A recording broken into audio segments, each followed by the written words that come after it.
Il s'agit d'un buste en bronze du XVIIe siècle, figurant un homme d'État, Paul Filippo de Pontchartrain, qui était secrétaire d'État sous Henri IV, puis Marie de Médicis et enfin Louis XIII. Le buste est très impressionnant, de grande dimension. Il est plus grand que nature, à peu près 20%. Le buste est attribué à Francesco Bordoni, c'est un sculpteur natif de Florence, qui a fait ses classes dans l'atelier de Jean de Bologne, qui était le plus grand sculpteur de l'époque, qui a travaillé pour Ferdinand de Médicis, et qui était le sculpteur le plus connu dans toute l'Europe, même à l'époque. Bordoni rentre dans son atelier, il a pour maître principal Francavilla, qui était un sculpteur qui travaillait aussi pour Ferdinand de Médicis et pour Jean de Bologne. Francavilla, son maître, part en France, il est rappelé, Francavilla c'est un artiste qui a italianisé son nom, mais qui est un artiste qui est né en France, et donc il est rappelé par Henri IV pour revenir à la cour de France, et il emmène avec lui Francesco Bordoni. Donc Francesco Bordoni commence sa carrière en France en s'alliant aux sculpteurs florentins qui étaient déjà sur place, aux artisans florentins, aux ingénieurs florentins qui travaillaient pour la cour et en particulier pour Marie de Médicis. Il est l'héritier de la Bella Maniera italienne, il est l'héritier de Michel-Ange, il est l'héritier de Bandinelli, il est l'héritier de Cellini, qui sont des artistes qui étaient déjà connus en France, dont il a hérité la technique ample, la technique souple, la technique avec beaucoup d'élan, beaucoup de virtuosité, beaucoup de sophistication.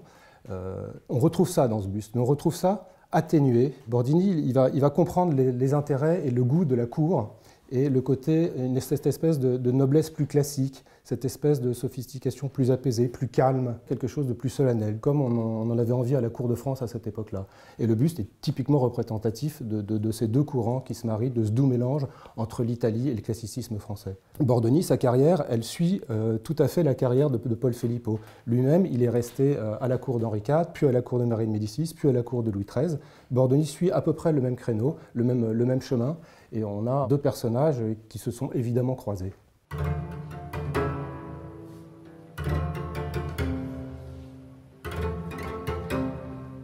Avoir son portrait en bronze en France au XVIIe siècle, c'est une grande rareté. Il y a pratiquement uniquement que des portraits royaux qui sont connus aujourd'hui en bronze. Ce n'était pas du tout l'usage. C'est un matériau qui coûtait très cher, c'était une technique qui était très sophistiquée, très compliquée à mettre en œuvre, et c'est en plus d'une grande modernité pour l'époque, et c'était très à la mode. La mode vient d'Italie pour les arts à cette époque-là, et demander à un artiste de faire un portrait en bronze, c'était quelque chose de totalement nouveau.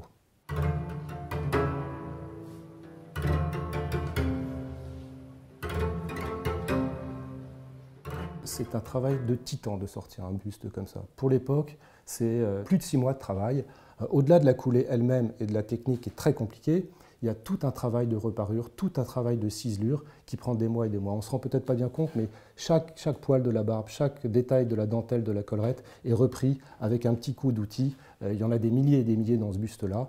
Au-delà de ça, dans tout le manteau, il est brossé très légèrement avec une très grande délicatesse pour donner une nuance entre son côté un peu plus mat par rapport au gilet à crever qui lui est vraisemblablement en soie. Les boutons sont tous entièrement retravaillés. C'est énormément de travail.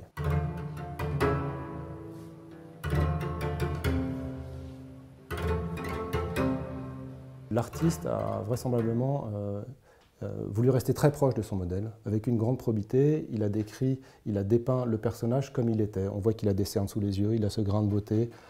Il n'y a aucune idée d'idéalisation du personnage. On est proche de la réalité.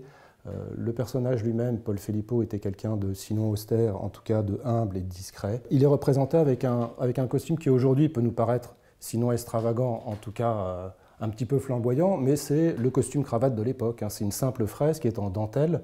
Il a un manteau en drap de laine qui est à peine jeté sur les épaules et un gilet à crever, sûrement en soie, mais qui est très simple. Ce n'est pas du tout un vêtement ostentatoire. Le personnage qui était lui-même quelqu'un qui était un vrai homme d'État, qui travaillait dans l'ombre, qui n'était pas du tout quelqu'un qui recherchait le spectaculaire, a voulu qu'on le représente dans un accoutrement qui est un accoutrement de tous les jours.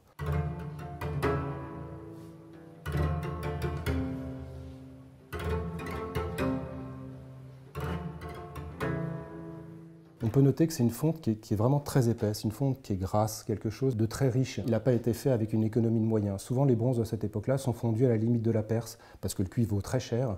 Et là, c'est absolument pas le cas. Et l'artiste, là où il a été assez génial, c'est qu'il a réussi à donner ce côté riche, gras, lourd de la fonte et en même temps lui donner beaucoup de légèreté. Le buste repose à peine sur 1 ou 2 cm sur le pied-douche.